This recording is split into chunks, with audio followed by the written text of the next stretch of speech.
Good afternoon, good evening, good morning, even a good night from wherever you are tuned in. Welcome to Word Cafe. Tuko live ndani ya Bustani Restaurant and Cafe. Kama kawaida, it's a Sunday. When it's a Sunday, it's a blessed day. So we listen, we live, we listen, we learn, and we live. And today we have a special guest. I will allow my guests to introduce themselves. Na before you, tumeletewa pizza courtesy of Bustani Restaurant in the honor of wageni wetu. Mutamaliza. So let me begin today by introducing on my right. Yeah, I begin it right. Talk to us who you are, where you from, and what you do. All right. Afternoon, everyone. My name is Heri Ryanga. I am a intelligence coach with Shujaa Rising Consulting. So what I basically do is I empower people with skills in emotional intelligence. At Shujaa Rising, we believe that everyone is a Shujaa. Who is a Shujaa? Somebody who is heroic, who is courageous, who does something brave. And we believe that everybody is a Shujaa. So that's what we want to do, bring out the Shujaa in everyone through emotional intelligence skills. Shujaa Rising. Yes. The giant within. Yes. You may say my special guest. So that is the special guest. Shujaa Rising. Kabisa. Yes. Kama kawaida, Dr. Muhammad Bahedar. I'm an author, sociologist, Doctor of Philosophy and Management, ndo qualifications zangu. Na kazi yetu kubwa is more on how to understand our community on different aspects, and today we are more on the emotional intelligence. We have an expert. Let's see how the topic will go on. Thank you. I will allow you to have a bite ya hiyo pizza, muonje, mniambie inaonja aje. We are allowed kukula kwa TV. Yeah. Uko sure? Unajua tukianza hatutamaliza.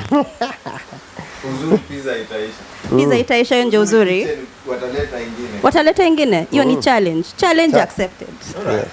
So karibuni, enjoy kipande ya pizza. Karibuni everyone. Kaonja, utuambie inaonja aje. Wambea nao. Maswali yameanza kabla kipindi hakijaanza. Maswali labda nakuona. Now, talk to us. What is emotional intelligence? Emotional intelligence, better known as EIEQ, basically ni kujielewa. Yeah, it's understanding your emotions. What am I feeling? What am I thinking? What is making me do this? And also understanding the other person. Mbona umefanya hivyo? Kwa nini umeniongelesha hivyo? So that I can, once I understand myself, I'm able to manage myself, so that nisilipukwe tu ati huyu ni hasira tu. No, I am able to understand myself so that I can manage myself. Na pia nakuelewa wewe, so that I also know how I can relate best with you. That is the basis of emotional intelligence. It's learning to manage myself. I'm not controlled by my emotions. Aki by that asijui kwa nini nilisema hivyo. Hapana. You understand yourself so that you can manage yourself. What you say it intentionally. So when somebody says sijui nasikia aje, hiyo ni kumaanisha Hajielewi. Hajielewi. Hapa amezungumzia very good point kwamba kuna two different aspects that we need to understand. Number one is self awareness na self management. Yes. Hivi ni vitu viwili ambavyo ni very important, lakini watu hawaelewi. You cannot manage your emotions if you don't understand them. Ona. Sasa mwanzo to understand why do I feel this way ninapopatikana na jambo hili. Yeah, the grieving moment. Kwa nini mtu anakuwa na huzuni wakati ule? You need to understand yourself, then how do I manage it? Ambapo inakuja ni a whole theme that we need to discuss on it. So I believe first we need to understand ourselves, then manage, kisha sasa tuingilie sasa how do interrelate with the society sasa. Sasa now that's another topic. Kwa sababu nini? Okay, sisi tukimbilia bwana, mbona simfahamu mimi huyo? Ankaa kama ndazimu, lakini sasa okay, humfahamu, but understand, you can never understand him if you don't understand yourself. So mwanzo tuaregesha ball on our side kwa mwanzo, okay, tujielewa vipi sisi kama sisi. Wewe ni mtu wa aina gani? Leo a simple question ukiulizwa, who are you? Believe me, watu wengi hawajui kujibu hiyo swali. Tukirusha leo who are you, mtu hajui, atakwambia career base kwamba mimi bwana mimi nafanya career fulani. Mimi ni mtu aina gani? Mimi ninasoma mpaka wapi? These all ni factors ambao umejiwekea, lakini in real sense wewe mwenyewe hujifahamu. So number one, tunataka lesson nzima kwa mwanzo who are you, ambao hiyo ndio kitabu kizima ambao nilokiandika The Hidden Self. The Hidden Self is an aspect whereby mimi naamini kuna watu wawili ndani ya mwili wetu. Watu wawili ni kina nani? Kuna ukisikia kuna a moment where you need to make a decision. Bwana nataka kuamua kitu fulani. Kuna mmoja akwambia bwana usifanye, mwingine akwambia bwana fanya. Hao watu wawili ni kina nani? Ngoja nikupe pizza. Yaani naanza na hasira mpaka nataka nipa pizza. Njoo chukue kipande na kutosha. Sasa endelea tu. Amka tu kuja. Kuja. Can I serve you? I think I'll get the slice out of Sune. Yeah, usiwa na wasiwasi, I'll get it. Can I serve you from which one? From which one? Flavors ni gani kwanza? Flavors ni gani? Hizo flavors peri peri. Na hiyo what now?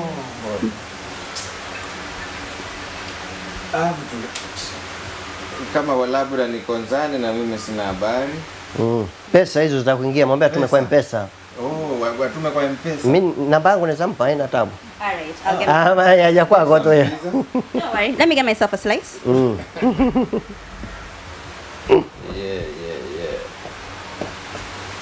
I think we are fine.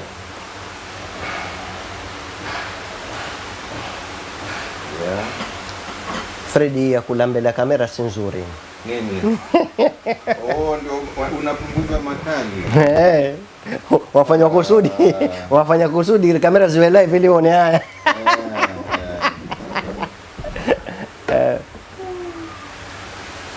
Yes, kiasi anaendelea na simu. How do you find our pizza?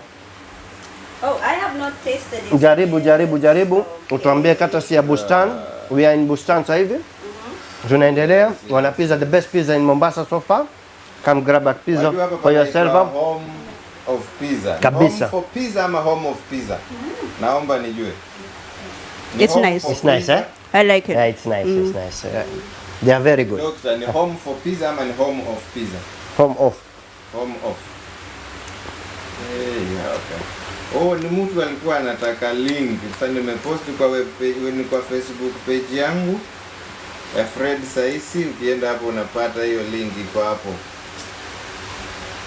Eugene, nafikiri tumepatana, tuko sawa? Yes. So as we have a bite. Yes. Karibuni. Emotional intelligence. Wajua tusingilie huko.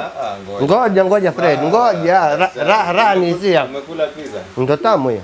So imekuletea hisia. Energy ndio. Kabla sijauliza. Kabla tujarukia emotional intelligence, tuanza sasa kitu kimoja. Hisia ni kitu gani? The emotions themselves. Sawa. Emotions ndio hisia. Ndio hisia. Leo ninaangukia kupata English na Kiswahili. Nahangaika. Sasa nikukuuliza. Sasa hivi wewe wasikia njaa au njaa? Nilivyolelewa. Nasikia. Wasikia njaa? Nimezaliwa nikikua nikijua mazee nasikia ubao, nasikia njaa. Sasa wasikia njaa, wasikia ubao. Nasikia kichwa. Wasikia kichwa? Nasikia maumivu, yani kusikia. So literally do you hear the hunger? Na English. Ngoja unasikia. Hiyo unasema wasikia kweli? Like if I want to translate nitasema I'm hearing hunger. Sasa does it make sense? I'm hearing hungry. Does it make sense? To you does it make sense? Kama nimesoma it doesn't. Very good. Sasa huko ndo kujielewa wenyewe. Alright.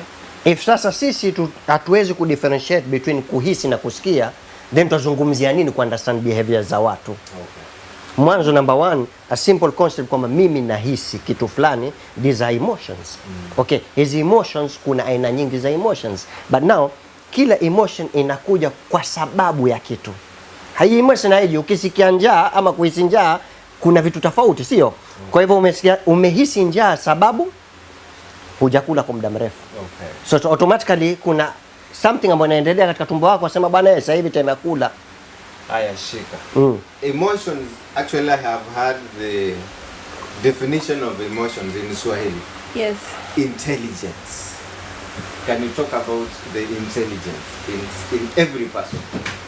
Intelligence. Does every person have this? Unazaliwa naye ama unafundishwa? Emotional intelligence. No, intelligence. I think everyone is born with a type of intelligence, with some level of intelligence. If I talk about, sote tunajua IQ, si ndio?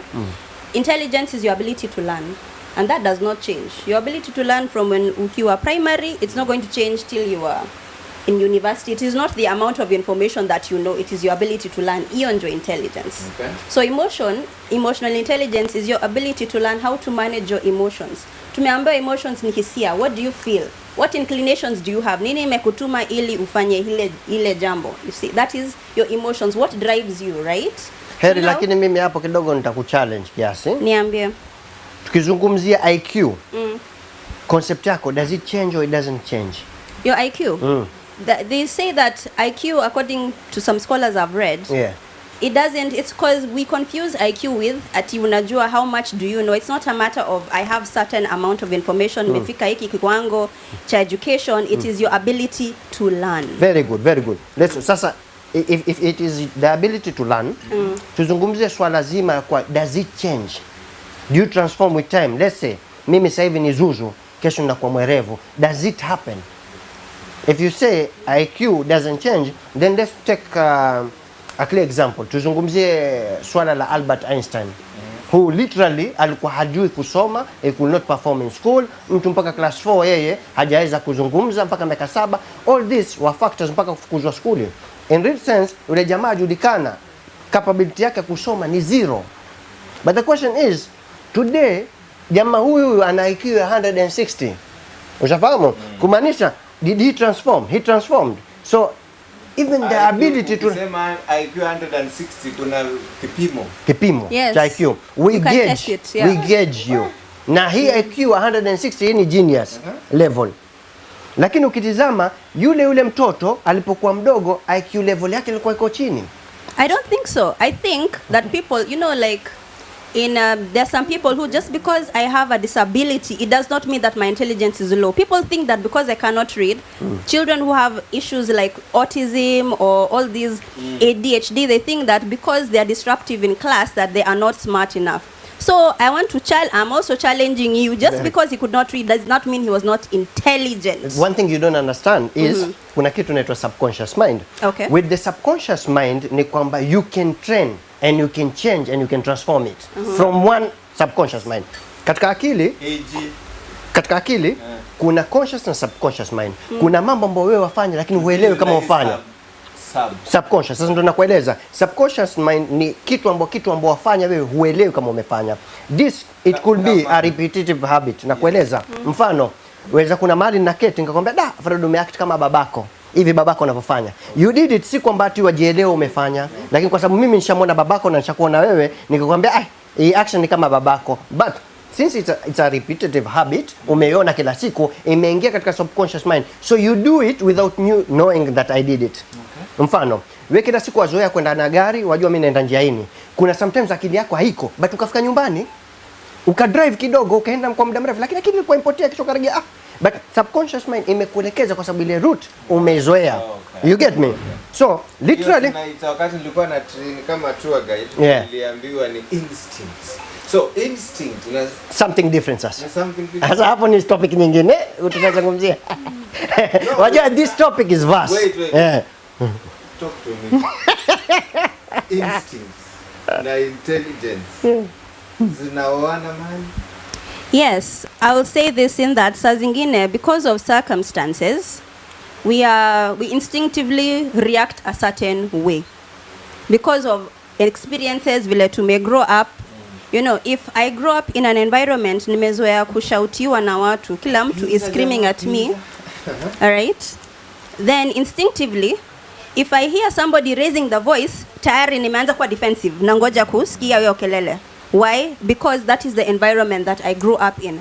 So now my emotions are already triggered. They're already shaped in that way. Najua tu nikisikia hii tayari nimekosea. Nikisikia mtu is raising the voice, najua tu kuna slap inakuja, najua tu mabaya inatokea. So that is how your emotions saa zingine they are triggered. They can be triggered to go a certain way because of the experiences, because of something that you have gone through, your childhood, your upbringing. So yeah, instinct does have a role to play in emotional intelligence, and that's why we are now, it is something unafanya intentionally, it is purposeful. I am training my emotions to go a certain way. Alright, kama nimezoea ukinikosea tayari nimekupiga ngumi, that is not the right thing. I need to train myself. Is a punch the only way to go?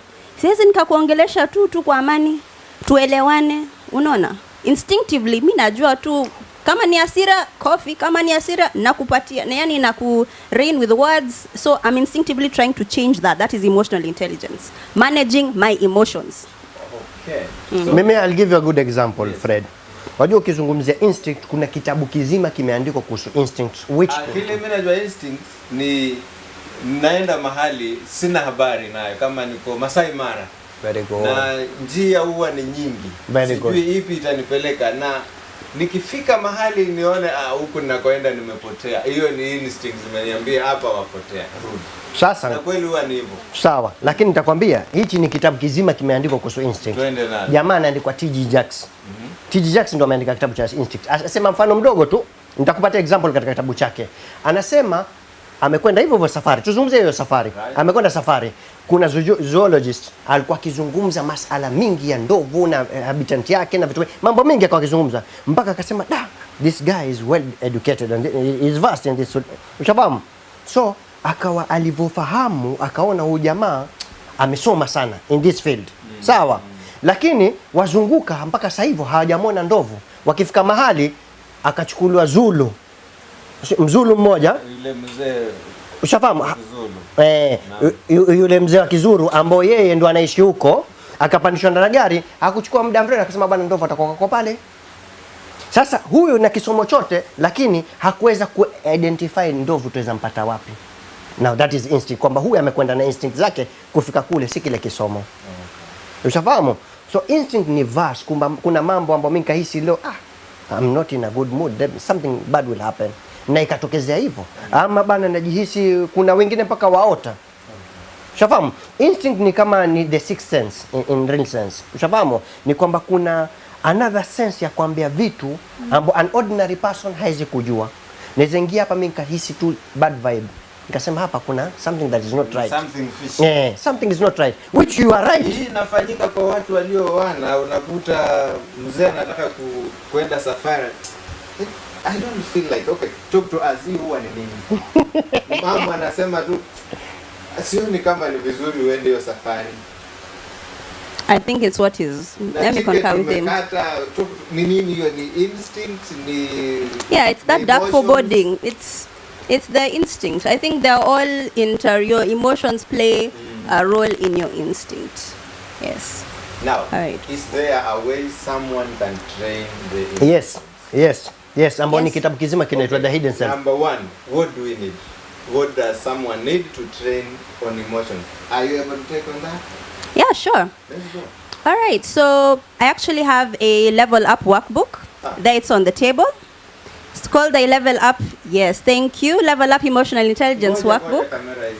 Hey, nataka ku zoom in, zoom out. Sawa. All right. Thank you. Yeah. So, tena. Okay. All angles. Intelligence workbook. Yes. All right. So in that. Okay. Unataka kuangalia ndani? Haina shida. Feel free. Self-awareness, social awareness. Right. Self-management, social skills. I think we can take on one by one. All right. I'm game. Let's go. Self-awareness. All right. So we had already said that emotional intelligence is when basically your feelings and your thinking collides. That is emotional intelligence. Ambapo you are not controlled by your emotions, you're controlled by your thoughts. You're able to control your emotions. So self-awareness is the starting point. I have to be aware of myself. And how do I do that? Raise your emotional antenna. Unakumbuka hizo siku zenye hizo aerial za nje, alafu unataka kuona the right channel. What did you used to do? Siku na mtu mmoja yuko huko nje na huko ndani, imeshika na hapa nani keka hivi imeshika hapo si ndio hiyo? Yeah. Utaharibu. So that is what I'm saying. Raise the antenna ili uelewe emotions. Be aware of them. Na wengine wetu hatutaki kusikia juu ya emotions. Naona hapana, that is being soft. Hizo si vitu zetu za wanaume. You have to be aware of your emotions. And for your information, according to psychologists, there are only 5 emotions that we have. 5. You're either happy, you're sad, you're angry, you feel shame or fear. Hizo zingine ziko inside there. There are levels of that. Happy. I'm learning. Actually, I'm learning something. So it's happy, sad, fear, shame, anger. Hizo zingine ni levels. Kama unasikia disappointment, hiyo ni level 2 ya anger. Kama unasikia irritation, ni level ya anger. Kama unasikia you are scared, it is a level of fear. If you're feeling, if you're bored, bored is like a form of annoyance. It can be a form of mild sadness, as in all of the emotions we are feeling ziko kwa hizo tano. So first of all, identify. By the time unaanza kuscreamia a waitress sijui ameleta the wrong order of the meal, ask yourself, what am I feeling? Am I frustrated or am I angry? Why did I yell? Oh, I am frustrated. Why am I frustrated? Because hii wiki yote nimengojea kula pizza, ameniletea pizza mbaya. You see? So that is why. So tayari unaona point, I am frustrated. So now but mbona nimereact kwa hasira? You're able to now unaona differentiate. I am not angry, I'm frustrated. So then I can now respond in kind. When the waitress comes, I'm sorry I yelled at you, I was just frustrated. Unajua hii pizza nimeotea, umeleta the wrong one. Unaona vile sasa? That can only happen because I'm deciding, let me pay attention to my emotions. What am I feeling? Leo huyu boss vile ameniongelesha sijapenda. Nimeenda kama nimesinywa, mbona amenisinya? Oh, na vile nimefanya hard work over here, nata jinipatia pat on the back. Hiyo ndio nimesinywa. Si ati I don't like my boss, is you did not recognize my hard work. But I will not know that. I'll go home thinking that my boss is evil. Kumbe it's just me. I was waiting for you to give me a pat on the back because of my hard work and you didn't give that to me. So unaona ukianza ku pay attention to your emotions. What am I feeling? Why am I feeling this and is it valid? Kazi zingine tunasikia vitu nazifai. I mean for sure, as in ukianza kufight na hizi matatu hapa, una drive gari yako sijui matatu shua imeingia. Wewe kichwa maji wewe. Is it going to help you? Si utafikiria by the way, hata sijachelewa, si bora nimefika salama. Utaacha kuwa na hizo hasira. You see, you're able to identify, is it even worth it? It doesn't matter. Let me just let that emotion go. So that is self-awareness. Fred, hapo amezungumzia one point that I want to touch on it. Mimi nina swali. Yes.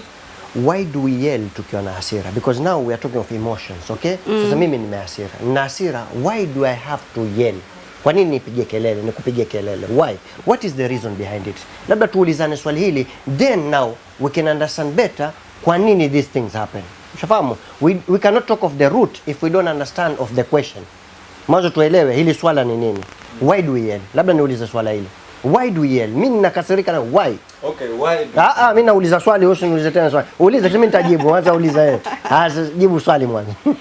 Why do we yell? Niko na mwalimu. Mwalimu ndio hapa mwambie. Niko na mwalimu. Why do we yell? Mimi na hasira. Usiniangushe please. Tuko kwa TV live. Hata nisikuangushe. Sasa mbona daktari anatuweka kwa kona? Hapana, hii hata sijamaliza hii. Yeah. Yako pia maji. Asante. Aburudike, msimpe pressure sana. So tuko kwa hiyo social awareness. Yes. Why do we yell? I think we are the present thing that has made us yell might not even be that. You know, sometimes we carry on some baggages. Na hiyo enjoy na to influence. Tuseme by the time I'm screaming at a matatu driver, labda shida si matatu. Yes. Nimeanzia huko nyumbani. Nimeanza kwa nyumba, sijui maybe I have niko na msaidizi wa nyumba ameniraukea asubuhi, ninatoka. Nianze kumsort. So tayari niko stressed kutoka kwa nyumba na sikulala vizuri because nilitoka job the previous day late. So sijalala vizuri, nimeamka ndio huyu msichana wa kazi amenifanyia hivi. Nimeshikwa na traffic jam, niko na presentation I'm thinking in my head. Alafu matatu ndio huyu ananifanyia this thing. Are you seeing hiyo hasira vile imetoka mbali? Are you saying when something happens kama you're yelling, you have to reverse your take? Not all the time, but sometimes this is not the problem. The problem is something else. Wewe tu umenipatia opportunity ya kutoa hiyo, wewe ndio outlet. Okay. Umenifanyia kitu, umenipatia opportunity nitoe hiyo hasira, but it's not necessarily you. Freddy, mimi nitasema kitu. Amezungumza factors ambazo zinatu affect sisi tu yell. But not the reason behind yelling. Sawa? Kwa sababu okay, mimi nina mambo. But okay, I can still talk to you slowly. Hata kama nina mambo yangu, why do I have to shout? Sijui anaelewa. Mimi naweza kuwa na hasira, nakubali na hasira. Lakini I can still talk to you slowly kwa sababu uko hapa. Why do I have to shout? Hili ndo swala langu. Umezoea kushout? Hakuna kitu kama hiyo. Una hasira ndo wa shout, sawa? Hasira ndo factor. Kushout, there must be a reason for you to shout. Unaona kina mama wale ambao akiamka tu anaamsha watoto waende shule. Roho safi. Yeah. Okay? Mbona bado mna that's the way anaamsha. Hujafahamu Fred. Hujafahamu kabisa. Can I tell you something? Kuna siku mwanamke anaweza amka. Sawa, ameamka katika usingizi. Ameota you are cheating. Sawa, ni usingizi, lakini ameota umecheat. Wewe adhani atakuwa na furaha siku hiyo? Anaamka na hasira mami. Lakini kuna wale wa kila siku. Sasa wajua ndo twaja pale. Is it true? Kuna kina mama amezoea kupiga kelele ama yule wa kwetu ndio. Mimi I believe haiwezekani kwa ati ni behavior. Some circumstances cause you. It's your past experiences and upbringing and background that can. If I grew up in an environment where everybody is yelling, I will also yell. If my environment everybody is yelling from the boss to the person, the security guard, then we'll all be yelling. Sometimes it's environment that can also shape your reactions. Your environment you grew up in, your background, experiences, that can also shape how you react to circumstances. Okay. But now I'm saying you can change that. You don't have to be chained to that. Yeah. Wajua Fred. Yes. Point anozungumzia yeye ni kwamba we are more like a balloon. Sawa. Ile balloon kila siku inatoa pressure. Inapofika wakati hata kitu kidogo a needle inafanya nini? Inalipuka. You get me? Yes. So yeye anazungumzia is the pile up of emotions. Shafahamu ambao uliko nazo siku zote umezibeba tu azunguka nao, which is more like a trash. Badala wewe kutupataka nje, wewe wabaki ndani nazo nyumbani, which is an unhealthy situation. But still it is not a reason for you to yell.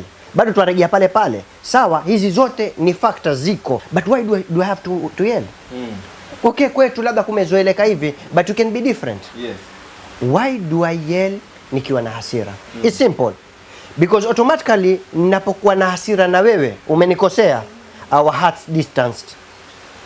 Kwa vile sasa moyo wetu uko mbali, what do I have to do kufikia wewe?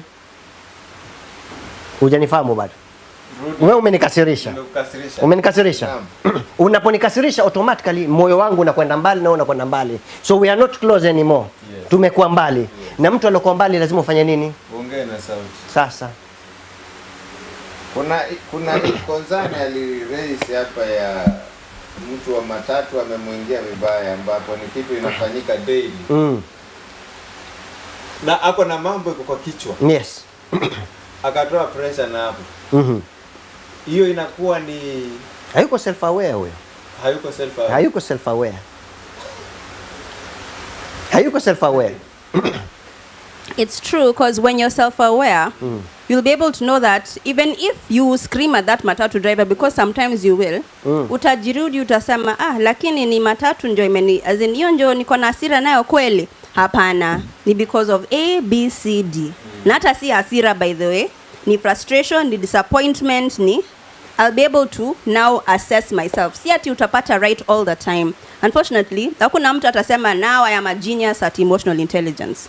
But the thing is, can you be aware so that you, when ukiona tu umefanya kitu, you'll be able to say, was that the right emotion? What am I feeling? Why did I react that way? Should I have reacted that way? Do I need to apologize? Do I need to? That is now self-awareness. Unajielewa. Hii kitabu inaweza kuwa ni ya kuuzwa ama ni ya kupeana? Ni ya kuuzwa tafadhali. Yeah, you can do the course. Tafadhali lazima ingie hapo. Tafadhali, yes. That is emotional intelligence. Yeah, you can do the course. I do one-on-one trainings with individuals and it takes 8 weeks. Hii ni page 14 nilitoa hiyo discussion, imeenda karibu time iishe. Self-awareness. Tuende kwa hii ya social. Ni social ama ni social? Ina depend ulienda primary, academy, ulienda gani? Ulienda primary. Social awareness. Social awareness. Sawa sawa. Sawa sawa. All right, well. Tutafanya hiyo mbili kwa leo. Kwa leo. Please invite me, I'll come willingly. Mwenyewe na mdomo wako. Sawa sawa. Tuende kwa hiyo ya next. Yes. Shujarizing. Yes. Level up. Level up. That's what I'm about. I want you to level up. Up your game, be the best version of yourself. Utembee sawa sawa, uongee sawa sawa. Yes. Sawa sawa, you achieve your dreams. Okay. Yes, that is it. So wewe na mdomo wako. Tuambie ni pesa ngapi na tunaipata wapi? Mimi nikisema itakuwa unje. Oh, okay, sawa.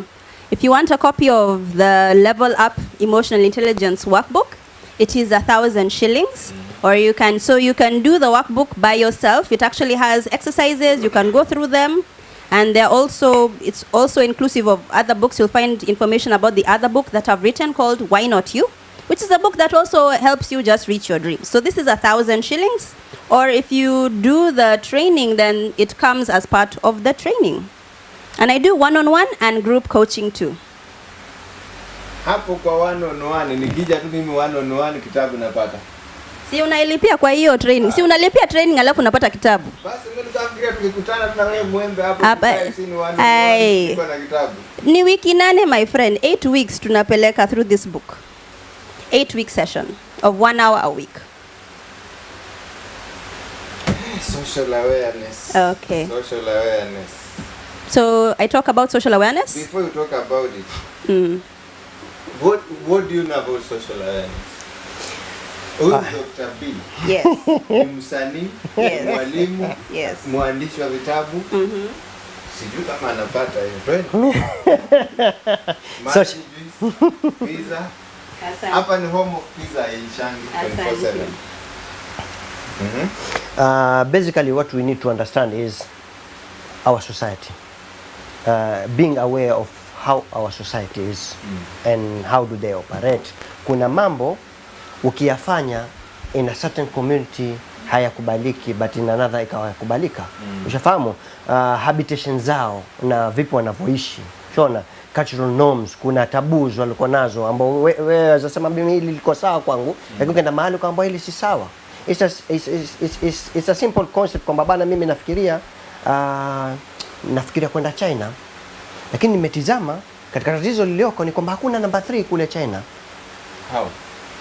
As the thing that you don't understand is number 3 is bad luck in China. Oh. Sijui anaelewa? Now that is social awareness. Social awareness. To know what is happening where you go. In the society that you are in. Oh, okay. When you go to Rome? Hapana. You don't do as the Romans do. Exactly, hapana. When you go to Rome, Yes. be yourself. You can be yourself and still be conscious about their culture and adhere. When I go to Rome, I be myself. Very good. Lakini sio kwamba niende nikuta watu sawa. Sasa ngoja nikwambie, ngoja. So let's talk of being yourself. Let's talk of being yourself. This content inakuja mali gani? Mfano wewe, let's say you eat pork, sawa? And let's say you got a chance kwenda Saudi Arabia kwenda kutembea. Yes. Ushafahamu? Ukasema naona biashara hapa ya pork hakuna. I think this is a very good business kianzisha namna hii. Sio anaelewa? Asa wewe you are being yourself, kula pork katika nchi ya Rusi kula pork, wewe nadhani kutakuwaje? You get my point? You cannot be yourself in everywhere. Hukunipata vizuri. Be yourself in your own character. Unavaa vazi la character yako. That is fine. But also understand where you are. Society enda vipi? Wanaishi vipi? Wanakubali nini? Mnazi asubuhi. Ushafahamu? Si lazima tena uko na mnazi kwa sababu watu wana mnazi kila siku asubuhi. No. What I'm trying to say is you need to understand. You need to be aware. Aware ni si kitu ati kitu unakivaa unakuwa ni chako. No. Aware is just to understand why. No, thank you. Why do they do the things that they do? Mimi niko sawa kabisa, nimeshiba. Kweli hiyo pizza pambaneni nayo. Wewe hujakula. Mimi nimetoka jikoni. Tusaidie kidogo kilie tu hapo. Point zako zitapotea.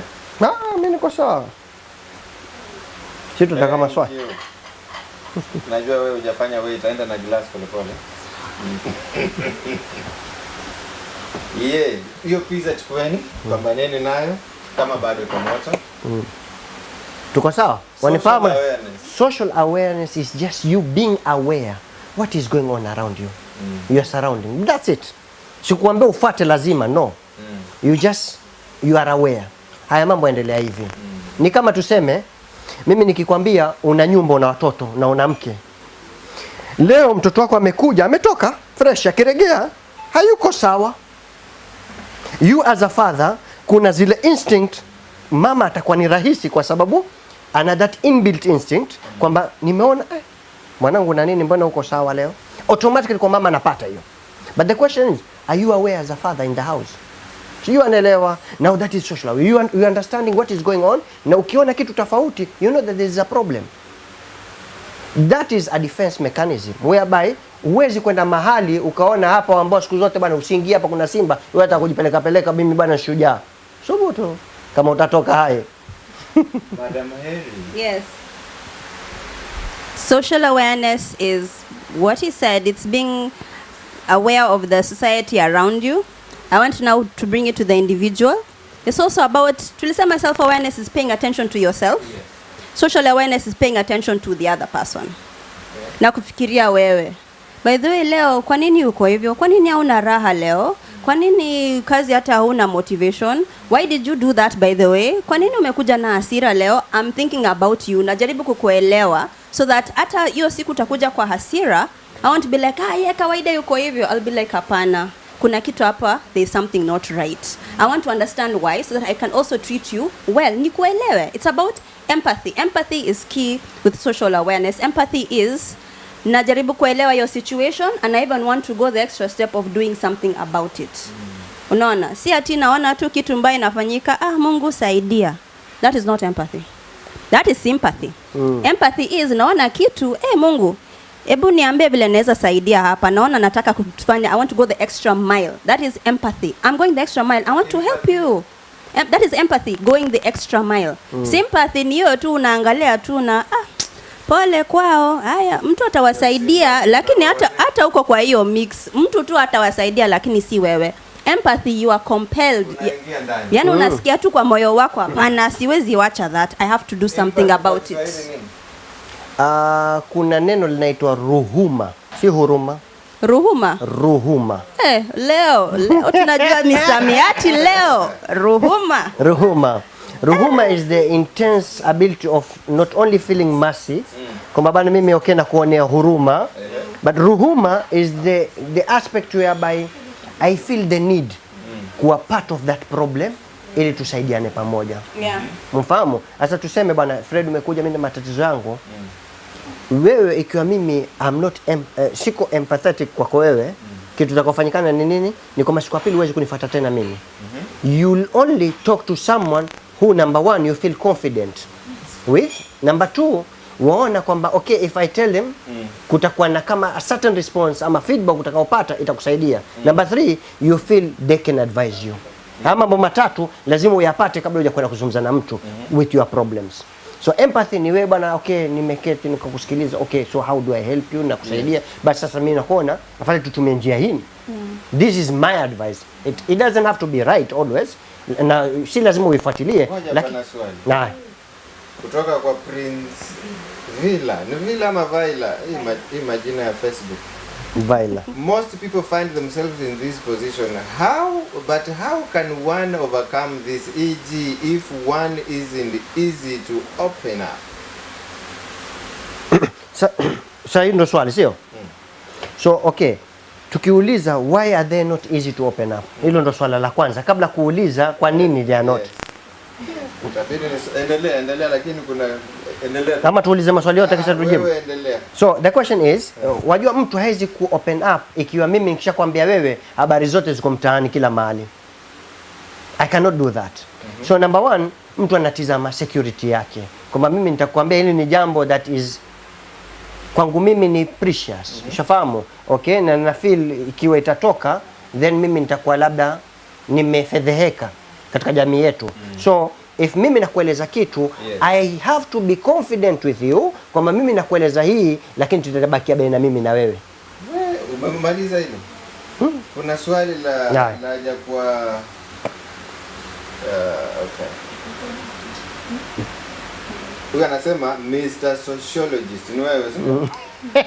Mostly we undergo that at workplaces, and you are not born somebody without anger. So how do you deal with people around full of anger? Secondly, hii sasa hii ni kwa wadi cafe, anataka pizza, ajue pizza inapatikana wapi. Then there's another question from Vincent Ochembo. A question on social awareness. Why do we have a spike of violence in families during lockdowns like now? Heri, anakujua kama Heri mimi or okay. Dr. B can respond. What do Heri mean? Yeah, that's my Facebook, Twitter handle, Instagram handle. It's Heri Mimi. What English? Si ndo Heri yeye? Say Heri Mimi. Yeah, ndo yeye English. Mimi. Let's say Damai. Heri Mimi. Let's take this question from Eugene. I hope ile ya kwanza ulikuwa ya Prince umeigusia vizuri. So hii ya Eugene, ya wengine tunafanya kazi mahali ambapo kuna watu, lakini wengine tunazaliwa na hasira. Nitakwambia jambo moja, kuna concept moja nataka tuelewe. So how do you deal with people around full of anger? Ndio mimi nakwambia jambo moja, kuna mentor that is in my book. That question nishajibu katika kitabu changu cha The Hidden Self. Nasema kuna mwalimu ambaye ni mentor alikuwa akijaribu kufundisha mazuri. Lakini kuna siku akaja akafanya fujo mmoja wa wanafunzi. Wewe mjinga mwalimu, wewe unajifanya unajua sana nini, a lot of rubbish akamtupia. Akamaliza akazungumza mpaka akamaliza, akamwambia are you done? Nishamaliza. Sawa. Sasa ikiwa mimi nina zawadi, nimekupa zawadi, ukawa huitaki ile zawadi, ile zawadi ya yangu ama yako? Kama umenipa na staki, mimi si nakupa zawadi, kisha wewe ukahuitaki zawadi. Sasa hii zawadi ya nani, yangu ama yako? Ushanipa ni yangu, lakini hutaki. Nimekataa. Sina ujanja nayo, inabaki hapo hapo. Sasa number one, mtu anapokuja na hasira, ana expect mimi nimekuja na action, ana expect kutakuwa na reaction. If you don't give them the reaction, kumaanisha ile action inambakia yeye, anakuwa ameudhika. Kwa nini hili jambo alikuwa ninavyotaka mimi? Mfano, mimi ninakuja kutukana, Heri bwana wewe ni mjinga nini, mimi ninakuja kutukana na hasira. My expectation ni wewe unijibu. Utakaponyamaza simu, akinyamaza kimya, this will bug me. Kwa nini umenyamaza? Sijui anielewa. So the teaching ambayo inapatikana kwa mentor ni kwamba si kila mmoja anaobweka. Yaani kuna simba katulia pale, lakini mambo akapiga fujo nyingi. Lakini haimaanishi kwa sababu simba na yeye pia anapiga kelele kwa sababu mimi ndo mwanamume. Hapana. Mambo siku zote apiga fujo. Hapo ndio intelligence. Sijui anaingia, mimi sasa ndo mwenye busara. But you have to understand yourself so that you can understand others. You understand kwamba huyu is hurting, mtu haji kupiga fujo isipokuwa ana maumivu fulani. Na ukienda kwa mkandaji siku zote pale pana maumivu ndo afanywa nini? Ndo ukandwa. Mzee mpewa pizza. Pewa pizza. Ngoja. YouTube pana swali. Okay, si swali. Kuna Edward Kichoi anasema I love the book titled Level Up. How do I get a copy? In a direct question. Hata si ya doctor hiyo. Thank you so much, Edward, for that question. So I think you can get the copy from me. I think I need to leave my contacts. I think I need to leave my phone. I will leave my Yes, mimi ndio duka for now. So I think I can leave my contacts so that on the Facebook page I'll leave my contacts. You can reach me via email or you can go to my website and inbox me from there. My website is www.shujarising.com. You can just go there, send me a message and I will get the book to you. Na mashati. Right, and also have merchandise here. So if you're interested and you want to wear, you want to wear the Level Up t-shirt, because I'm all about helping you to level up so that you can be the Shuja that you are supposed to be. Thank you so much, Mr. Fred. All right, it is in white, it is in navy blue. By the way, Sio tayari ni yako Fred. Hii unaona paka niona kakitambi. Unataka smaller size? Si wanaume hamtaki vitu zinawashika ama? Wengine wanapenda. I wake up in the morning ikiwa sijakula. Yes. Oh, ndio hiyo itakuingia. Baadaye nikikula what happens, you know? Inatosha, hiyo ni Excel. Yes, nimekuelewa. So there's white, there's navy blue and there's also black.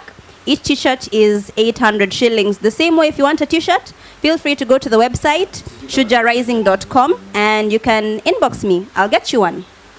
Okay. Tuko salama. Right. There was a question that was asked by Vincent. Yes, by Vincent. Can I go back to the question? Yes, please, so that we answer him. Let me run very fast there. Meanwhile, Tuko salama. Vincent, yes. A question on social awareness. Why do we have a spike of violence in families during lockdowns like now? All right. So I will attempt to answer that question now that you asked about it, Vincent. All right. One, first of all, lockdown has made families do something that they don't usually do. Stay together for prolonged periods in a tight area. Usually families, kila moja anaenda zake, naenda kazini, wewe umeenda shule, wewe umeenda, you know, so at a family of 5, all of you are in the same house at one time for a long period of time. That does not happen. So COVID has made people, first of all of us, the lockdown last year, all of us were there. Hakuna shule, hakuna kazi, we're working from here. So what happens? Most likely, because none of you are spending time with each other, none of you really knew each other's habits. So now those things are coming out and they're grating on you. Unaanza na kusikia umekerwa, sasa mbona mom yuko hivyo? Si mimi ni adult naishi peke yangu university. Na mbona dad yuko hivyo uptight? Na huyu small sister yangu shida yake ni gani? That is why, so sometimes that tight environment, and then don't forget, it's a stressful environment. Yeah, you can't go to work. Some of you are retrenched, salary mekatwa. Yeah, so hiyo pressure yote, wewe ulikuwa uko fourth year unafaa kumaliza, haumalizi. You know, ulikuwa unafanya KCP haishi. Usisahau tena kuna COVID, hautaki kushukwa hiyo COVID. So unaona, are you seeing the way it's a pressure cooker? The five of you, the family inside there. So already, you're already, how can I say, predisposed to just kugwaruzana. And then because you're talking about violence, right? Already you're predisposed to start irritating each other, mnagrate each other, mnasikia tu mnanikera. Now, unfortunately, if the environment is an abusive one, in a spike. If you're only used to being beaten when you're in holiday, sasa tu mko tu hapo 24/7. Sasa kichapo ni, you know, now you're giving somebody opportunity to commit violence on you every day, every second, every moment. Like most men, when they are in such a scenario, especially kwa wale wanashika chupa nyeusi, ataondoka aende kupiga chupa. Nao hiyo chupa imefungwa. Atatoa lock yake na wapi? Sasa si wengine wanatoa lock. Wengine walikuwa wananunua alcohol. Si ulikuwa unadilipa kwa nyumba, unakunywa kwa nyumba. Sasa before before ulikuwa unaenda, those people who used to drink, unakunywa huko nje, unamaliza huko nje, unafanya hizo vituko huko nje. Now nafanya huko ndani kunywa tu. Anakuwa ameondokea pressure nyumbani pia. Pressure si kukunywa tu. Wewe unafikiria kitu unapeleka watu kwa nini, kwa hizo joints ni kukunywa? Wajua nitakwambia kitu kimoja Fred. Yes. Fred hapa ni kuna two things. Number one, kila mmoja amezoea privacy yake. Ona, tuseme wajua kuna a lot of things ambazo zinaendelea kama mfano wao ni mpango wa kando. These things are there in our community. Ushafahamu? Ziko kwa wingi. But no one notice kwa sababu kila mmoja ana shughuli zake na most of the time mko nje. Sio anaelewa? Hasa niambia mko ndani ya nyumba moja mwezi mmoja mfai kutoka mfai kuondoka. Ukitajulikana kujulikani. That is one. Number two, si kwamba ati ni sawa, ni kwamba kuna a lot of mistakes ambazo ziko but we cannot see it kwa sababu hatuko pamoja most of the time. Sasa hivi tuko pamoja, I can see it. Number two, aspect ya mtu kutoka nje kwenda kunywa na kufanya vile, it's all about numbing the stress. We are in a stressful world.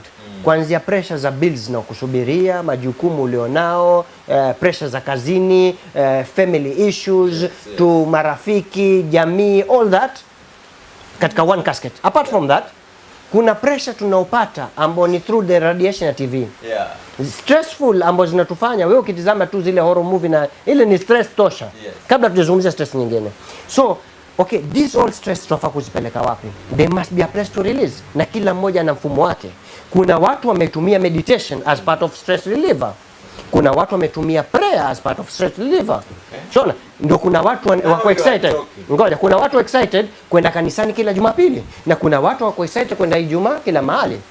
So that is part. So that is part of it. Ushafahamu? Kwa hivyo sisi tunao pressure, hatukatai, lakini kuna mahali tuna release ile pressure. Na ndio wana wengine wakaona pub ni kitu mahali ambao wanataka kwenda. Si kwamba ina benefit in any way, but it is a place where si only beer ambao watu wana, kuna migoka, kuna marungi, kuna drugs na vitu vyote vingine ambao mtu anaweza kwambia mimi afadhali niende pale mahali nikapige marungi yangu au mgoka wangu, mimi najisi ni kwa Burj Al Arab. Yajiona kwa katika hoteli labda ashaingia, ashafika London, ashafika hapa, ashakuwa rais, ankutana na Queen.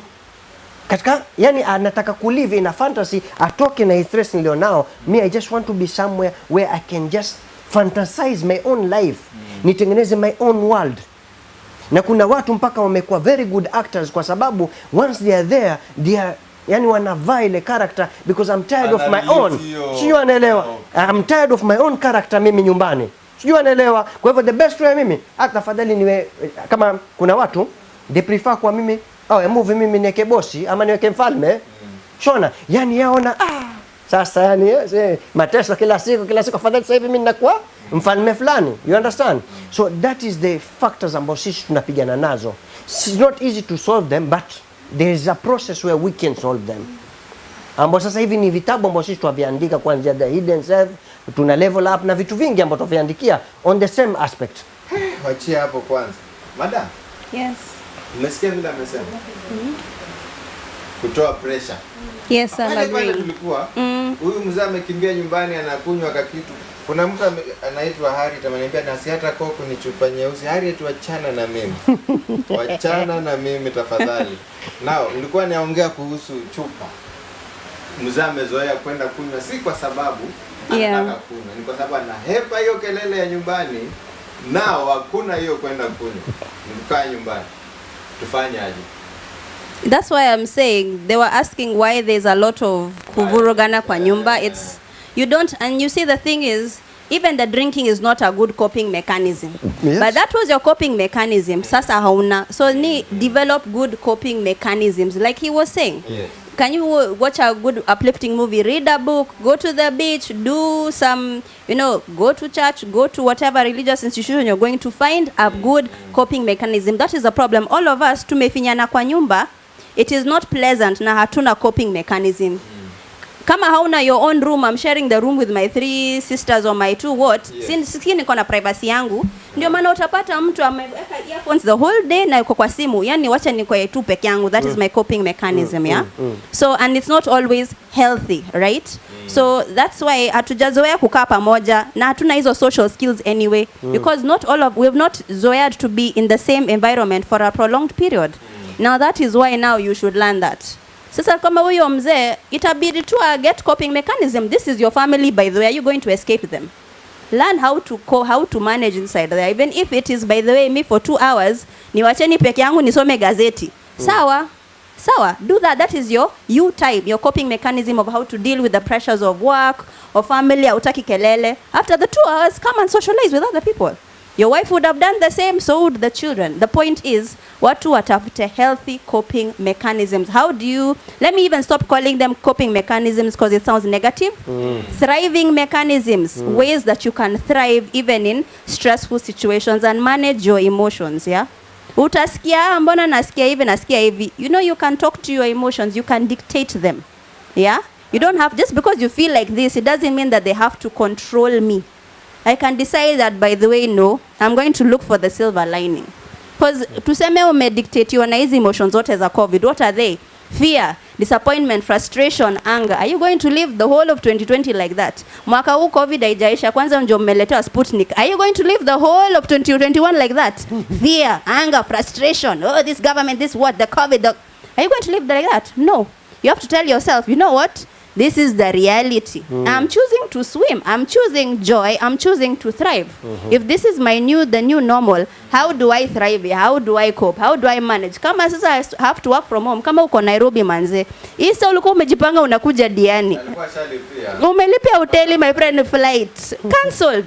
You have to say, okay, staycation, my friend. You have to decide, by the way, I want to decide to live positively, to manage my emotions, learn how to deal with disappointment. We don't know how to deal with disappointment. Fred, maybe I'll add on 2 more aspects in the same. Kwa nini kuna kwa na vibe? Tumebakisha dakika ngapi? 3 ama 2? 6, 7 minutes. Sasa we will add only 2 more aspects. Number 1, we have an issue what we call communication skills that we don't have. Shafamo? Okay. Wajua factor ambao umetu affect sisi zaidi as a community is a husband doesn't talk to the wife. Wife hajui mahitaji ya mume wake and they don't know how to communicate. Watoto hawajui kuzungumza na wazazi, wazazi hawajui kuzungumza na watoto.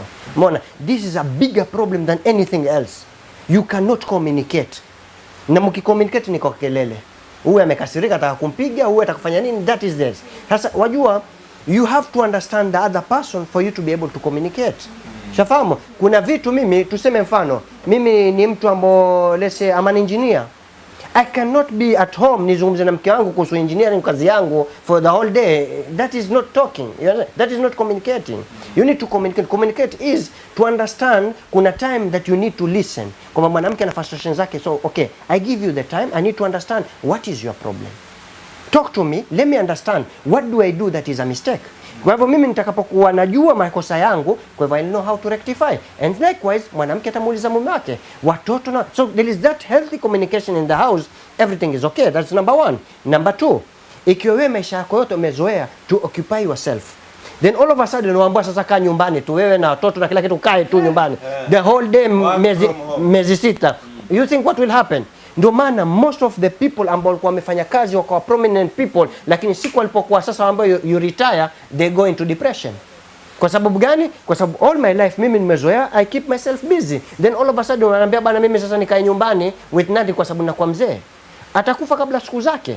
You get me? So what do we do? Occupy yourself. Kuna books you can read, kuna things you can do. Kuna watu wana release emotions through writing. One of them it is me. Mimi nikiwa na jambo lolote I just sit and write. And that's why I have the books that I wrote.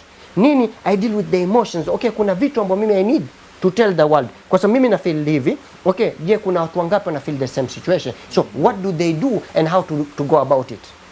It's basically that way. Thank you, Daksai. Hii ni kama closing remarks ya hata tujadili na topic yenyewe. Tulikuwa tumeanza. I need him to come back again. Yes, I am very much open to that. Emotional intelligence. This is a very vast topic. Haya mambo yote especially kutokana na ile swali la Vincent la violence nyumbani. Kushafungwa sasa, kutatokea violence. Kulingana na wenye kusema violence rate ile ilikuwa juu sana. Sasa imefungwa tena. What is your advice what could be your advice? I think the lockdown has there was always violence going on. So let's just say the lockdown has just heightened it because of the increased frustrations and the increased now opportunities to commit it. Yeah, so it's one, I think nobody should accept to, undergo that violence. So seek help. Please seek help. If you're in any situation where you feel like your life is in danger. And by the violence, there's physical violence, physical abuse, but there's also mental and emotional abuse. So those also need to be taken into consideration. Most people don't consider those as forms of violence. But if I'm constantly breaking you down 24/7 and making you think that you are zero, they are less than yourself, that is considered abuse. Yeah, so please, if you can extricate yourself from such situations and seek help, please seek help. Do not stay there. From where? From where? If it is physical abuse, please, there are authorities. Go and seek help from them. Sema enda police, ama enda kwa chief, ama enda kwa elders, enda kwa people who can do something about it is what I am saying. Usikufe hapo peke yako. Sababu kuna watu ambao hatuelewi. Ukiniambia seek help, mimi natafuta msaada wa rungu. Hiyo ndio itakuwa msaada. Fire with fire. What a show, what a day. I just feel like I should mention some few guys. Kuna jamaa anaitwa Hichi. Sijui ni jamaa ama msichana. Hichi. Good topic. Looking forward to learning a lot.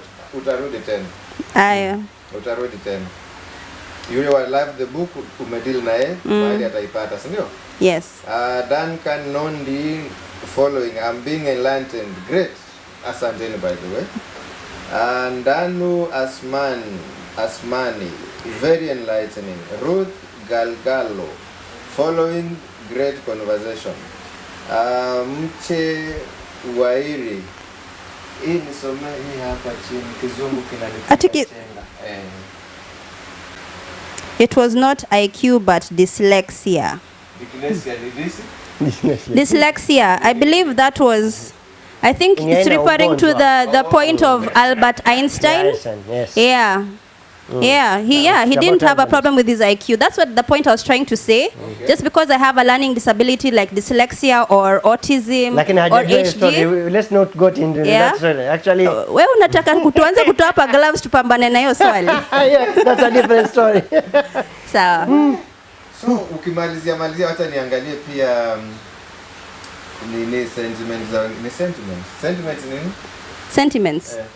Closing. Sorry. Kulingana na closing remarks zako. Yes. Kwa unaeleza kuhusu jinsi watu wata cope up na hii situation. Advice ya kwenda kureport kwa authority kama ni physical. Ulikuwa hujasema ingine.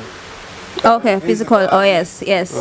Yes. Kama ni I talked about there's emotional and mental health is important. Even if you're not facing emotional abuse or mental abuse, right now, statistically, people are really having mental and emotional health issues. We don't know how to cope. We don't know how to manage. We don't know how to handle the stress. So let me refer to some of the points you said. Just find outlets. Find what gives you joy and do that. And you can also learn to try new things, yeah? And I think also scientists say that if we reduce the amount of time we're on social media, that can also greatly reduce our stress level. Social media is all about, it is for show. It is how many people like me and how many people are going to follow me. That brings stress if nobody is following your Instagram page. Get off those things and actually learn to interact with individuals, talk to individuals, and do things that make you happy. Go to the beach. Eat a bowl of ice cream, do something, eat pizza, read a book, watch a nice movie, find things that bring you joy, and also talk to somebody, because mental health issues are not to be joked about. So please, you can, sometimes just talking to a friend or a trusted person can help. Or if you feel like it is really serious, talk to a professional counselor or even a psychologist if you really think that it is a serious issue, because there are so many people also who have fallen into depression. We're getting anxiety attacks, we're getting panic disorders because I don't know how I'm meeting my bills, I don't know how I'm taking care of my kids, I don't know how the year is going to be, I don't know how I'm making the deadline, I don't have internet, I'm working from home. There's so many pressures, yeah? Or maybe have the COVID virus myself, I don't know if I'm going to die, There are so many stresses, so please do not, we have this taboo about psychological and mental health, like, no, Mr. Kigwato, I need a cheesy. There's nothing wrong with admitting that I am not okay in my head, I need help. Remove that stigma and please go and get help. Talk to somebody if it's a professional or a friend, but you need to speak about it. Get help. Get from help. Whoever, from wherever. I have Raundi nimespecify. Nimesema first of all start talking to a friend, but if you feel like you need professional help, or a psychologist. Watakupigia, how will they know? Mimi, I am not a professional counselor, please. Yes. They can call you. They can call me actually. I am a coach. Enda Facebook ya Dr. B, muachie bonge la swali hapo atakujibu. Yes. Au sio? Yes. It was great having you on show. Please come back again. I will. Mtu wa mwisho tu nitataja ni Masinde Junior Douglas, anasema I really love this show. Wewe rudi tena. Ni mimi ama yeye? Unajua tuko guest wawili. Tunaangalia wapi? Should we end it there? Yes. So, let's end it by saying life is 10% of how you make it and 90% of how you take it. Life is 10% of how you make it. Ngoja, angalia. Life is 10% of how you make it and 90% of how you take it. How you take it. That's it. That's all about life. Listen, learn and live. This is all about this show. Mwisho kabisa. Maneno fupi.